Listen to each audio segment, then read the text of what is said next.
Olá, Giovana aqui, dando continuidade ao capítulo 3, Superando seu corpo. Nosso corpo começará a criar as mesmas condições genéticas que gerações anteriores encararam. Assim, o corpo permanecerá o mesmo enquanto nos sentirmos da mesma forma dia após dia. E se a ciência diz que é o ambiente que sinaliza os genes envolvidos na evolução, como fica se o nosso ambiente jamais muda? E se memorizamos as mesmas condições do mundo externo e vivemos conforme os mesmos pensamentos, comportamentos e sentimentos? E se tudo em nossa vida permanece igual? Você acabou de aprender que o ambiente externo sinaliza os genes quimicamente por meio das emoções de uma experiência. Assim, se as experiências em sua vida não mudam, os sinais químicos transmitidos a seus genes não mudam. Nenhuma informação nova do mundo exterior chega às suas células. O modelo químico assegura que podemos sinalizar o corpo emocionalmente e começar a alterar a cadeia de eventos genéticos sem primeiro ter qualquer experiência física real correlacionada a essa emoção. Não precisamos ganhar a corrida, a loteria ou a promoção antes de experimentar a emoção desses eventos. Lembre-se, podemos criar uma emoção apenas com o pensamento. Podemos experimentar alegria ou gratidão antes do ambiente, a tal ponto que o corpo começa a acreditar que ele já está no evento.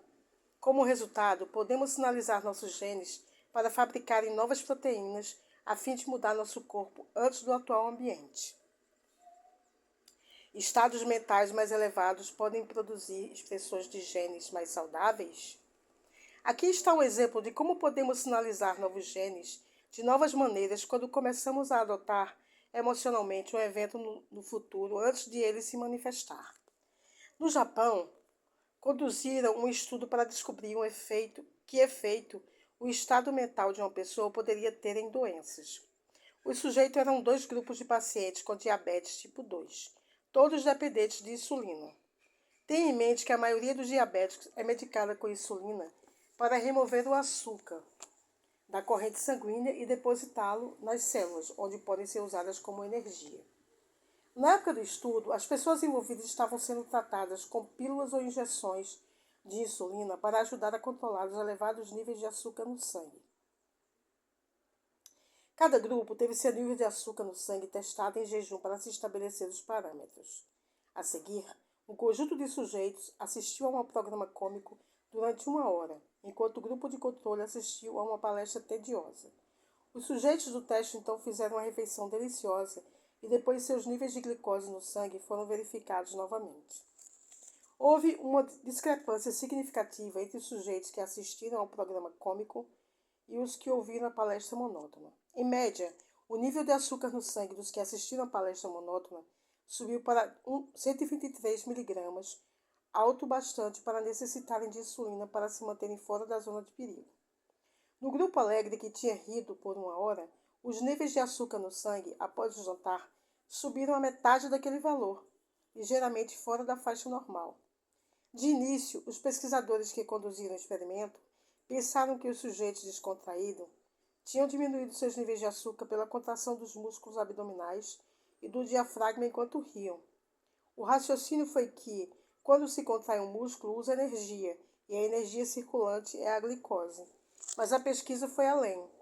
Examinaram as sequências genéticas dos indivíduos joviais e descobriram que esses diabéticos haviam alterado 23 expressões gênicas diferentes simplesmente por rirem ao ver a comédia. O estado mental elevado aparentemente estimulou seus cérebros a enviar novos sinais para as células, que ligaram as variações genéticas, permitindo que seus corpos naturalmente começassem a regular os genes responsáveis pelo processamento de açúcar no sangue. O estudo mostrou claramente que nossas emoções podem ligar algumas sequências genéticas e desligar outras. Ao simplesmente sinalizar o corpo com uma nova emoção, os sujeitos sorridentes alteraram sua química interna para mudar a expressão de seus genes. Às vezes, uma alteração na expressão genética pode ser súbita e drástica.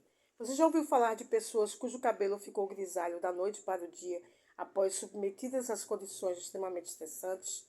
Esse é um exemplo do funcionamento dos genes.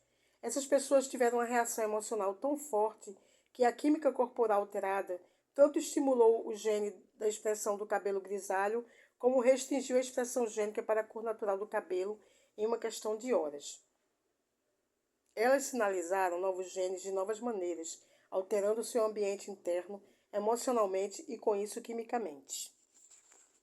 Conforme discuti no capítulo anterior, quando você experimentou um evento diversas vezes, ensaiando cada aspecto dele em sua mente, você sente como seria o evento antes de ele se desenrolar. Então, ao alterar os circuitos do seu cérebro por pensar de modo diferente e adotar as emoções de um evento antes da sua manifestação física, você pode mudar seu corpo geneticamente.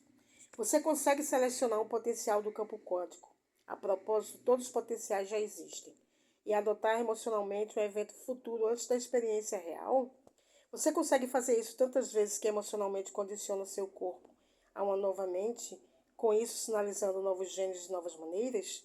Se você consegue, é altamente provável que comece a formatar e modelar seu cérebro e seu corpo em uma nova expressão, de modo que mudem fisicamente antes da realidade potencial desejada se manifestar. Mudando seu corpo. Por que mover um dedo?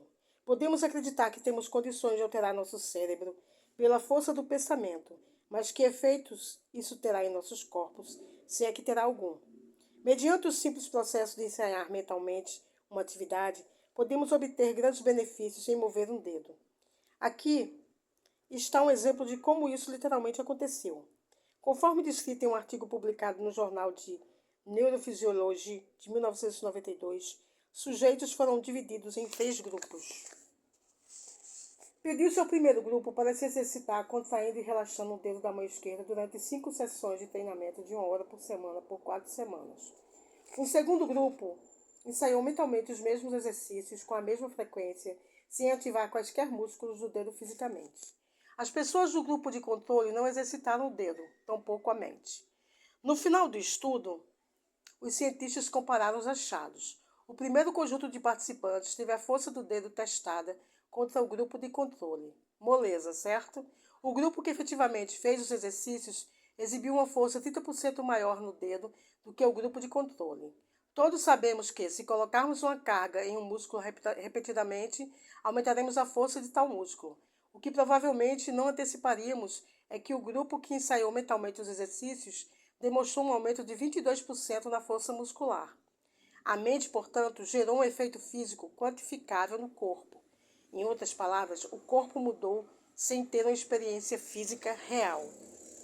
Assim como as pesquisas com sujeitos que ensaiaram mentalmente os exercícios com os dedos e outros que imaginaram tocar escalas no piano, experimentos compararam a experiência prática versus o ensaio mental de indivíduos fazendo rosca bíceps. Os resultados foram os mesmos. Fosse executando as roscas bíceps fisicamente ou ensaiando mentalmente a atividade, todos os participantes aumentaram a força do bíceps. Os praticantes mentais, no entanto, demonstraram alterações fisiológicas sem jamais ter a experiência física. Quando o corpo muda fisicamente, biologicamente, apenas pela força do pensamento ou do esforço mental para parecer que uma experiência ocorreu, então, na perspectiva quântica, isso oferece evidência de que o evento já aconteceu em nossa realidade. Se o cérebro atualiza seu hardware para parecer que sua experiência ocorreu fisicamente, se o corpo é alterado genético ou biologicamente, dando provas de que isso ocorreu, e se ambos ficam diferentes sem fazermos nada nas 3 dimensões, então o evento ocorreu no mundo quântico da consciência e no mundo da realidade física. Quando você ensaia cuidadosamente uma realidade futura, até seu cérebro mudar fisicamente para parecer que teve a experiência, e quando você adota emocionalmente uma nova intenção tantas vezes que seu corpo é alterado para refletir que ele teve a experiência, espere aí, pois é nesse momento que o evento encontra você, e ele chegará da maneira que você menos espera, o que não deixa dúvida de que provém de seu relacionamento com uma consciência maior, de modo que o inspira a fazer isso mais e mais vezes.